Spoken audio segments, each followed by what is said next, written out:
It's my job to wake everybody up and say good morning.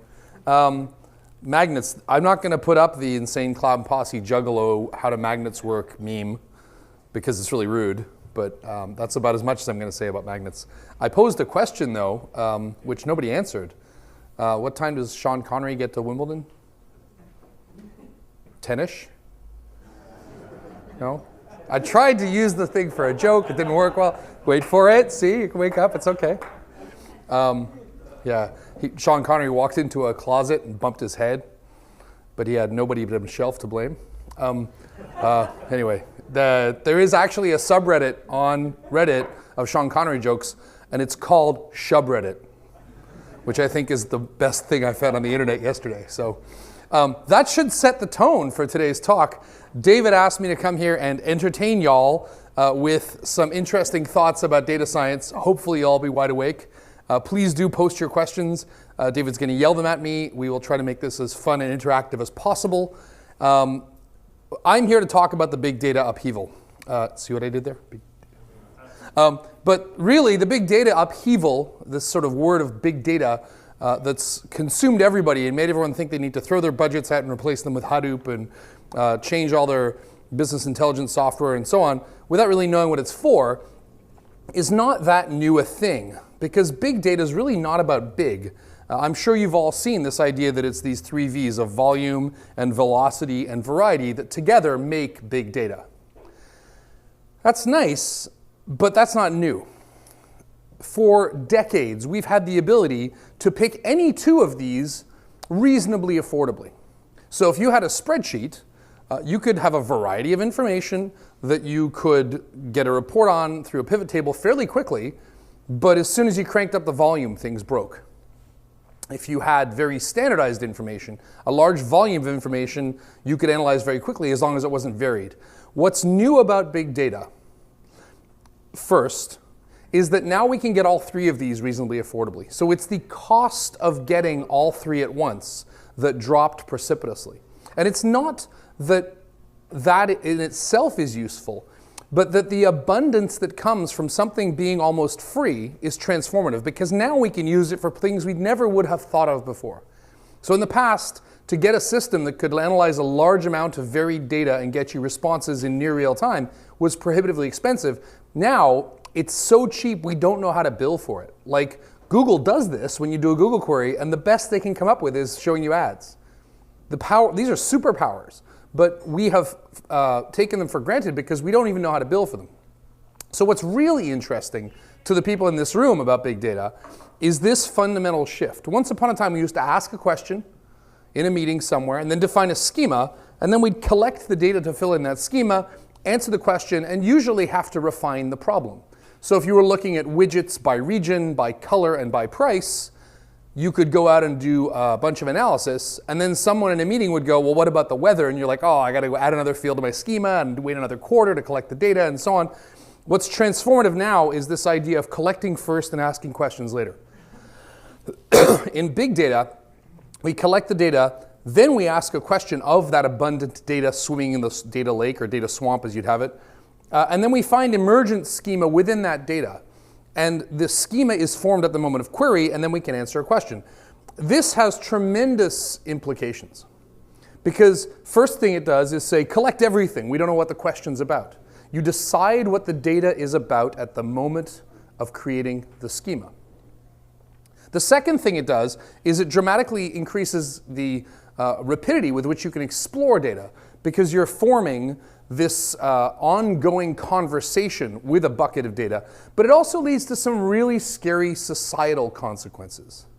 I got in a war of words with an expert in digital policing when I said that once upon a time, we found a suspect and then collected data on them. And today, we collect data and find suspects within it. That's a pretty chilling thought. So all of a sudden, we took a bunch of happy technology and turned it into really dark, dystopian Black Mirror stuff. And so what I want to talk about for the rest of this talk is just how bad we are about data. Because we make dumb mistakes all the time with data, and we're terrible at it. So let me use the first of many pranks and tricks I will play on you this morning. Let's say I tell you I have 2 children, and at least one of them is a girl. What are the chances the other is a boy? Anybody think it's 50%? Raise your hand. Even if you know I'm tricking you, if you think that's the answer, raise your hand. You're all wrong, but if you're thinking... So let me explain why you're all wrong. I said, of the 2 children I have 2 children, at least one is a girl. So I can eliminate the boy-boy configuration of this. These are the 4 possible configurations of offspring I might have. I talk affectionately about humans like this. Configurations of offspring is another word for family. I may be a bit of a robot. So I eliminate boy-boy, and now I have boy-girl, girl-boy, girl-girl. These are the 3 possible configurations of first and second child. If I eliminate boy-boy, then 2 out of 3 of the offspring remaining possible are boys. So that sounds weird. I was shown this by Daniel Goroff from the Sloan Foundation. I was like, no, that can't be right. This is known as the 2-child paradox.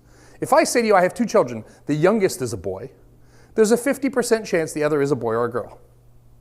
But when I say at least, I have given you more information than you thought I gave you. In fact, I gave you 16% more information because this boy-boy configuration can be eliminated, and of the remaining configurations, 66% are boys. So simply and you've heard examples of this in Bayesian analysis and the Monty Hall problem and so on. We're really, really bad at data.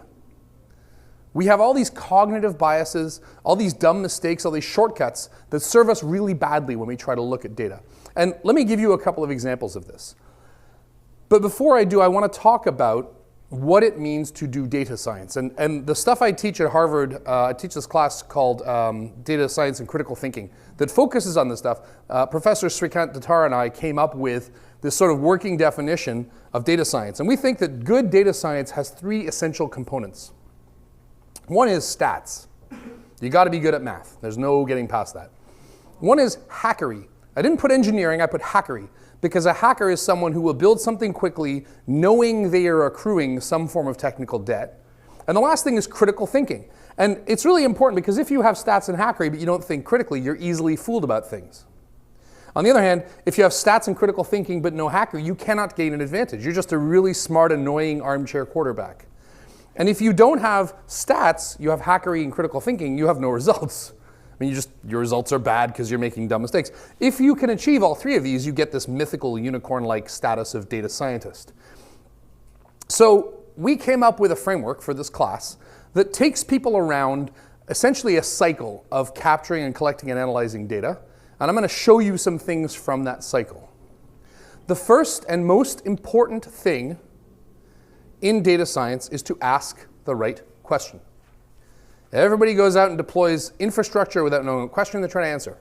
Let me embarrass you all by telling you of a class of marketer better at marketing than any of us. Anybody ever receive any Nigerian spam? This is from Dr. Goronoyo Baba. He's the president of, I don't know what, the NNPC. So he's a respectable fellow who sent me this message recently asking me if I'd like to invest some money by helping him with a perfectly legitimate offshore banking transaction. The words are awful. There's like missing spaces. It's pretty clear this is Nigerian spam, right? And everybody who receives these thinks, if only these things were better written, we would all be duped. Like, how on earth is it that after all these years they haven't learned to spell properly? Because if this was a real scam, I'd be much more likely to click on it, but I can immediately identify this as a bad message. And the Nigerian spammers are still at it after years, so there must be a reason why this sucks. Which begs the question, why is Nigerian spam so badly written? Turns out there's an answer. There's a guy named Corman Hurley from Microsoft who went to Nigeria to ask some Nigerian spammers.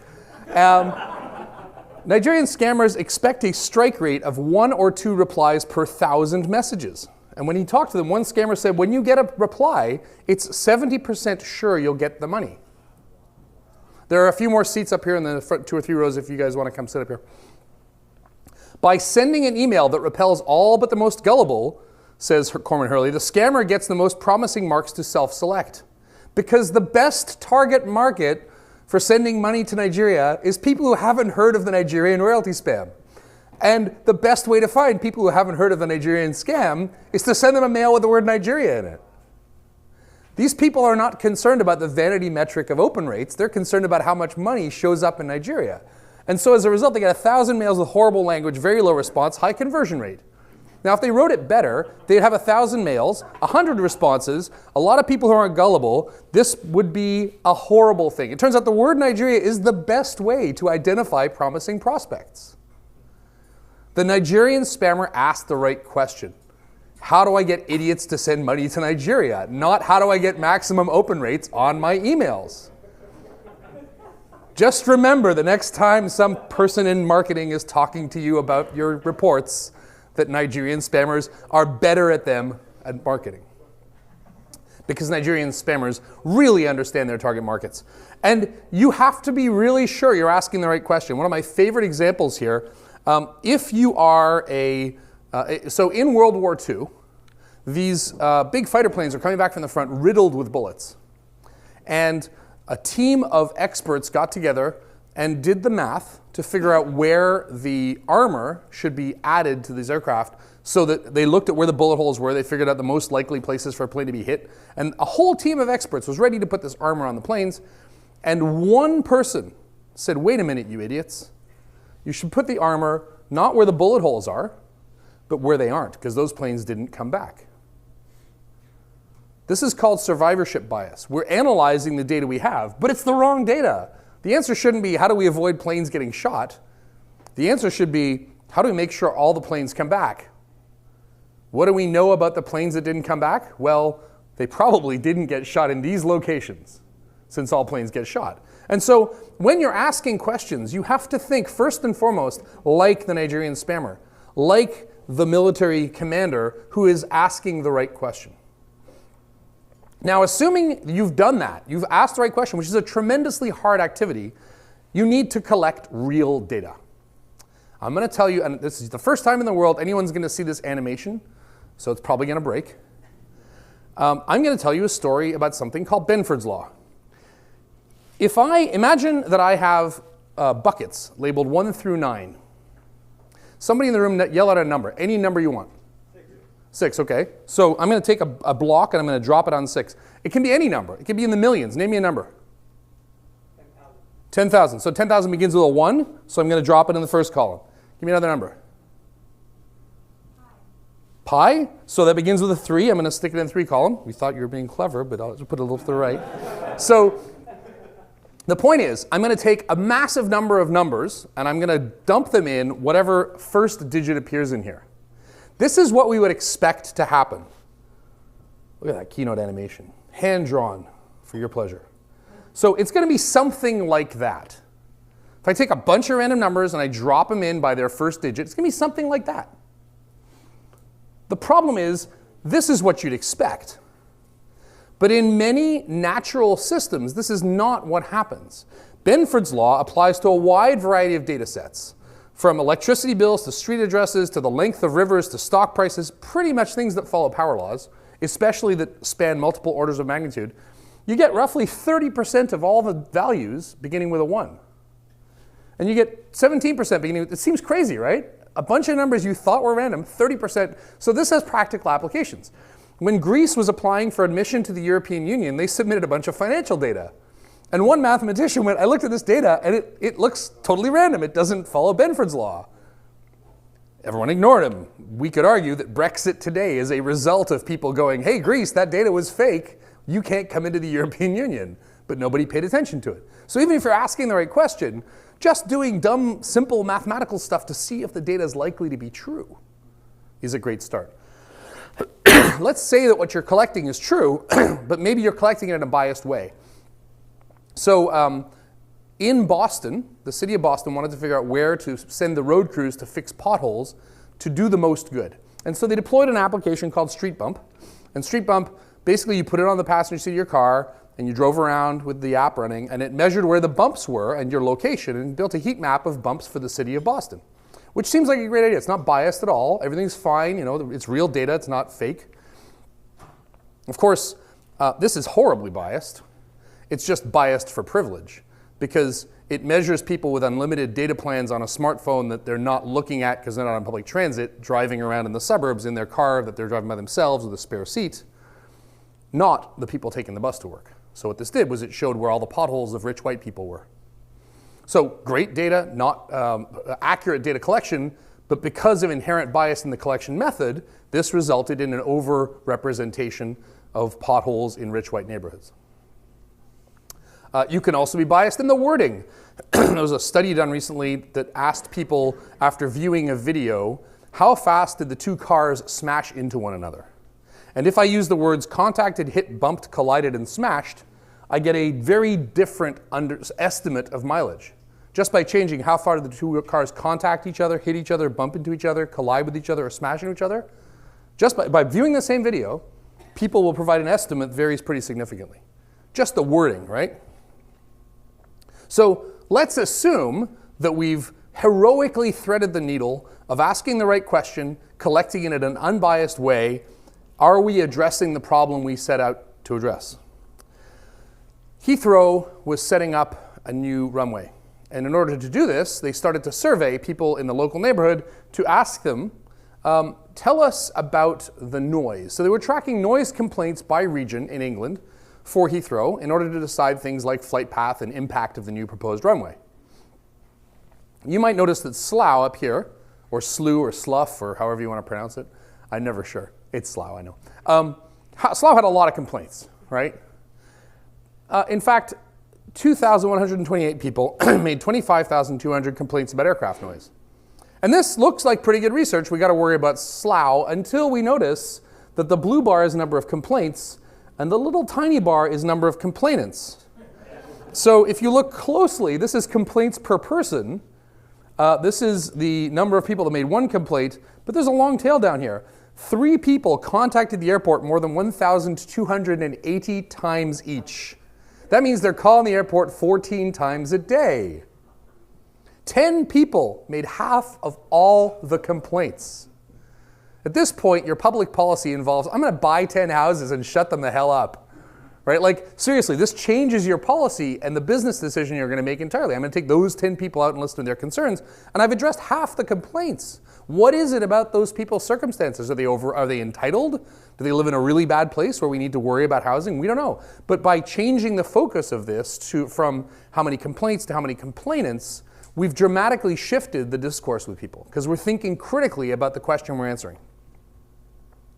So let's say that you've asked the right question, you've collected it in an unbiased way, you're getting the data that addresses the problem you set out to fix.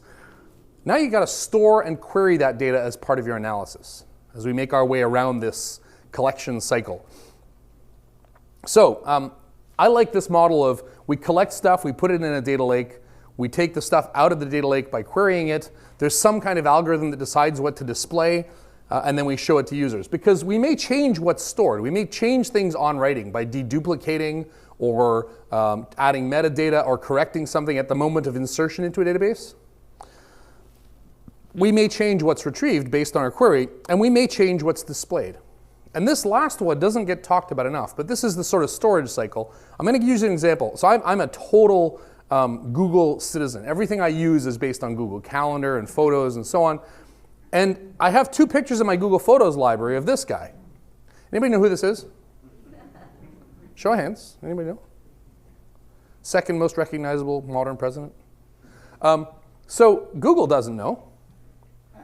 When Google says, who's this? How can Google not know Barack Obama? Think about the privacy model here. Google knows the Barack Obama. Google does not know this face in my collection is labeled Barack Obama. And even if I were to say this photo, this facial configuration is named Barack Obama, Google does not have my permission to link the Barack Obama to my Barack Obama. That's a pretty complicated labeling scheme that Google had to come up with to respect privacy. And if I were able to, let's say Google adds a new feature that says I can tag famous people in my picture, so I now say it is the Barack Obama, all of a sudden it's the Barack Obama. Now Google knows that I know that it knows that I know. Data privacy is complicated. Let me ask you an ethical question, which I would love to debate over the coffee break. There's an Amber Alert, and I have a photograph of the woman or man, the child that's gone missing. Should I be told that person's in my photo album? Should authorities be allowed to use that picture as a recent headshot? If it appeared after the alert was existed, should the authorities know I have a picture of this person since they disappeared? Here's a second thought experiment. One of my friends is a psycho killer on the loose. Should I be notified that there's a person in my gallery of friends that I've been with recently who's currently wanted for arrest as a psychotic killer? I don't have a good answer, but boy, should we start thinking about these things. Because this is Google's data privacy model, and there's a lot of engineering going on in here. I'll give you another example of obvious stuff. Google knows where there are lots of links to Game of Thrones, but it says, in response to multiple complaints, we've removed 3 results to these pages. They didn't remove the data, they just removed the results. If I do a search in India for how to commit suicide without pain, instead of getting results, I say, do you need help? Call this number. Each of these is a case where the UX has been modified after the data was there to comply with law, to comply with privacy, to comply with what's morally right. So let's say we store our data properly, we query it properly, and now we have to ask ourselves, is the query or the analysis we're running morally bankrupt on its own? Is there a problem with the algorithm? And hat tip to Susan Ettlinger, who's sitting in the middle there. Hi, Susan, for showing me one of these examples, because it's amazing. Algorithmic bias is an interesting problem. If I were to base the number of black sheep you see in fields on the number of black sheep mentions in literature, we would assume that for every sheep mentioned in the world, excuse me, in the real world, there's one black sheep for every 19 white sheep. But if I were to base this on literature, if I were to analyze the number of mentions of black sheep versus white sheep in languages, then an English speaker would conclude there were 25 black sheep for every 1 white sheep. A French speaker was 3 to 1, a German is 12 to 1, and the Koreans for some reason are 1 to 1.5. They talk about white sheep a lot. But this is a problem because here we're looking at a body of literature, a corpus that has been learned and analyzed, and we're assuming it's representative of the real world. And there may be other reasons why the mentions of black sheep in literature are not representative of the mentions of the actual black sheep in nature. Until recently, if you Googled unprofessional hairstyles and you looked at Google Images, you saw a lot of African American women listed, and Google has since fixed this pretty egregious problem. But that was considered unprofessional hairstyles because people were biased or people were linking to pages mentioning that. So the example that Susan pointed me at, we train a lot of machine learning algorithms based on a corpus of 300 million words that come from the last 50 years of journalism. And so we do this like predictive typing. When you're typing on your phone and it guesses the next word, you got to tell it that stuff for sentiment analysis, a whole bunch of other uses. When you train it with this data, what could possibly go wrong? Well, in 2013, Google fed a bunch of this data into a neural network and said, tell us which words are associated with other words. And it turns out your AI is a jerk. Because if you do analogy puzzles, father is to doctor as mother is to nurse. Man is to programmer as woman is to homemaker. Black male is to assaulted as white male is to entitled. This is built into the data we're using. And if you look at an analysis of this stuff, you find that over on the left we got female skills are nurse, librarian, nanny, stylist, and dancer. Over on the right is architect, captain, philosopher, legend, and hero. And so the analysis of the last 50 years of textual data on which we're training modern AI polarizes extreme she and extreme he positions. She can be a socialite or an interior designer. He can be a magician or a fighter pilot. This kind of sucks. Fortunately, some researchers at MIT are trying to normalize this data by identifying words that should be feminine or masculine. For example, boy should be masculine and girl should be feminine. She should be feminine and he should be masculine. And other words that absolutely should not be. So they're trying to correct the bias that's inherent in that. So even if you've got a really good algorithm, if the algorithm has been trained on bias data, you've leaked algorithmic bias into your algorithm. And I predict, if we're wondering about jobs that are going to be cool soon, someone in AI governance, like that's going to be a killer job title. We haven't really thought about what AI governance means yet, but people whose job it is to oversee and validate the legal consequences of algorithms, up to and including black box evolved algorithms like machine learning and AI, that's going to be a really cool job. So now you've gone and done your analysis. Of course, you got to remember that correlation is not causality. We all know that Internet Explorer lowered the murder rate, right? But there are lots of good examples of correlation not being causality in the real world. It is a proven fact, for example, that as ice cream consumption increases, so do drowning deaths. How many people, that is a real fact. How many people, see, you just don't know whether to trust me, which is kind of the point of the talk at this point. How many people think we should ban ice cream? Yeah, there's usually one lactose intolerant person in the room who's like, all of you, just go to hell, take away the ice cream, right? So of course, the correlation here is ice cream and drowning, but the causality is summertime. That in summertime months, we increase ice cream consumption and we increase incidences of drowning. We often make horrible mistakes about the difference between correlation and causality that lead to political changes. Rudy Giuliani famously ran on his background in New York, where his broken windows theory said that if you clean up the small crimes, the big crimes will get better. And he took credit for a significant decline in crime in New York City. And he was elected to a number of positions, appointed to a number of positions, and has a lucrative speaking career as a result of this. Until the folks from Freakonomics came along and said, wait a minute. What actually happened is Roe v. Wade. That in every state, as legalized abortion happened, the incidences of crime went down in that state. Clearly, Roe v. Wade and the reduction in unwanted children reduced the crime rate. And this became the accepted norm, partly because of the visibility of Freakonomics, until a third researcher showed up and said, you're both idiots. It's leaded gasoline. And the difference about leaded gasoline from the other two theories was that leaded gasoline explained the increase in crime as there was lead in the environment, the decrease in crime as we made gasoline become unleaded in cities, the concentration in urban areas because of the higher number of cars in that area, and it was still correlated in cities that never had a Roe v. Wade in other countries.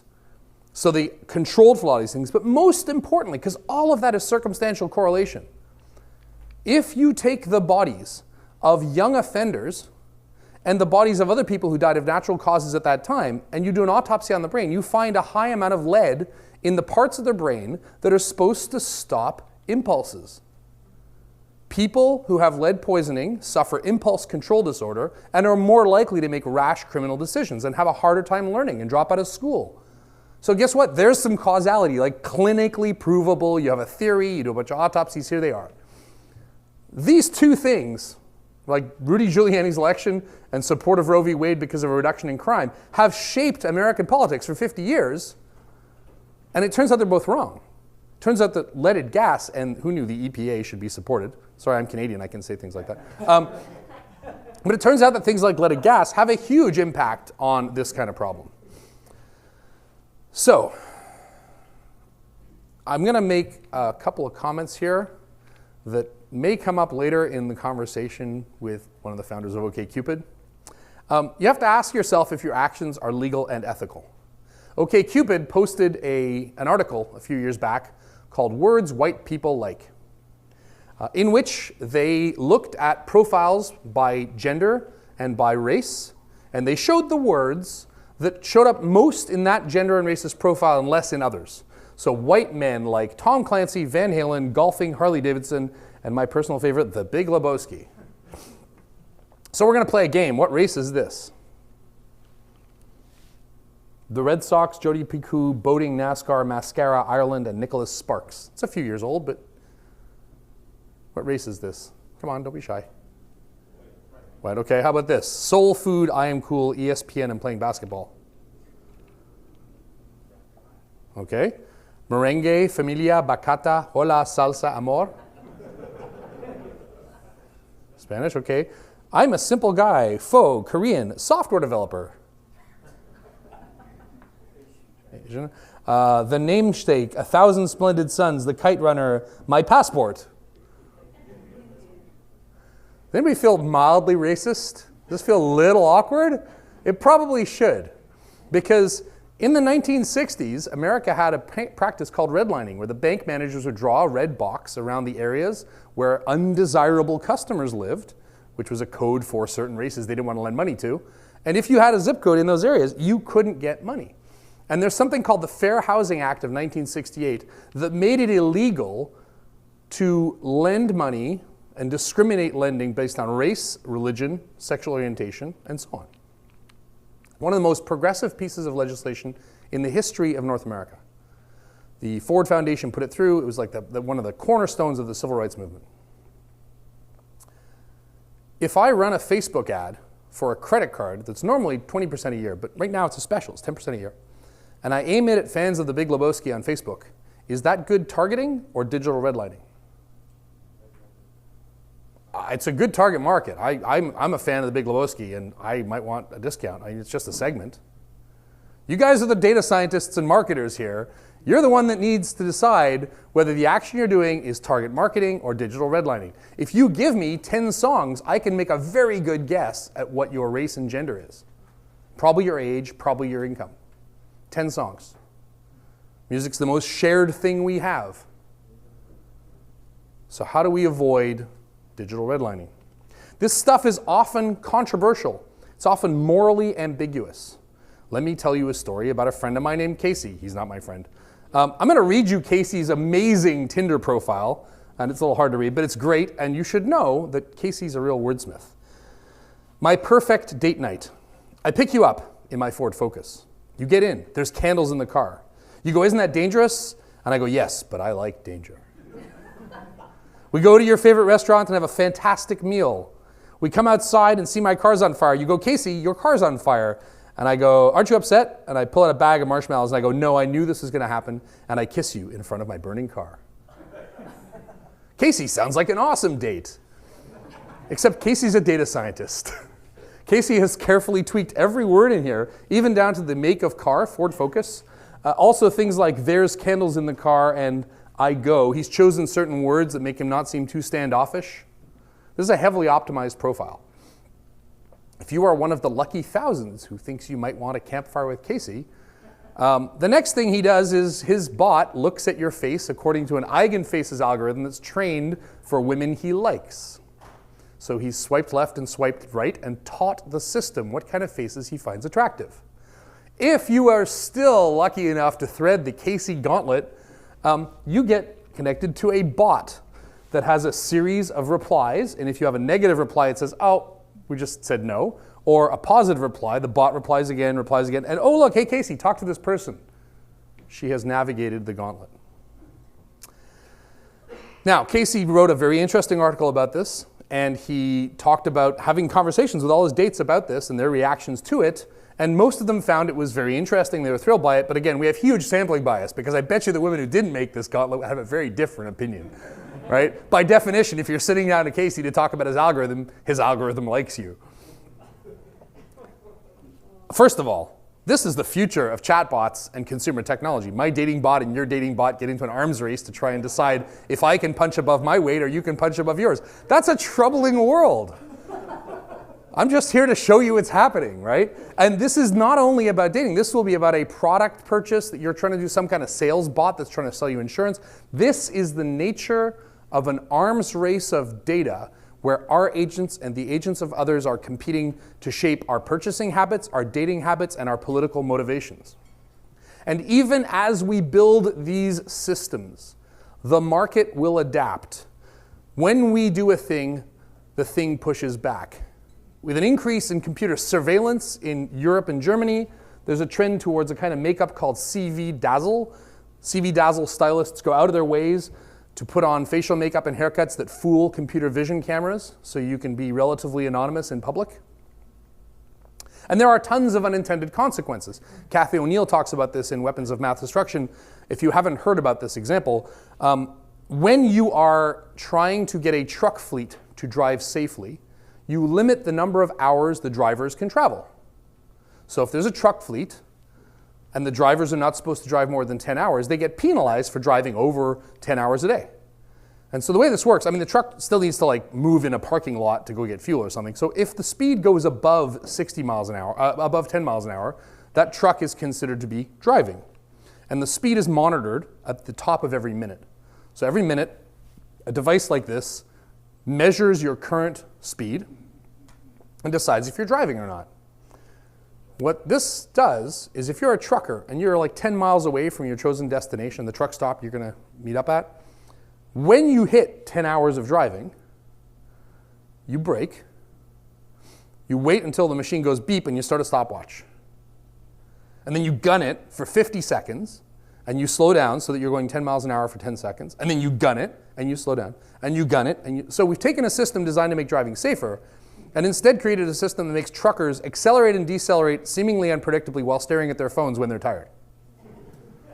When you build a system, the system bites back. And so all of these are sort of moral quandaries, but also technical quandaries that we as data scientists and marketers need to deal with. I don't have any good answers for you.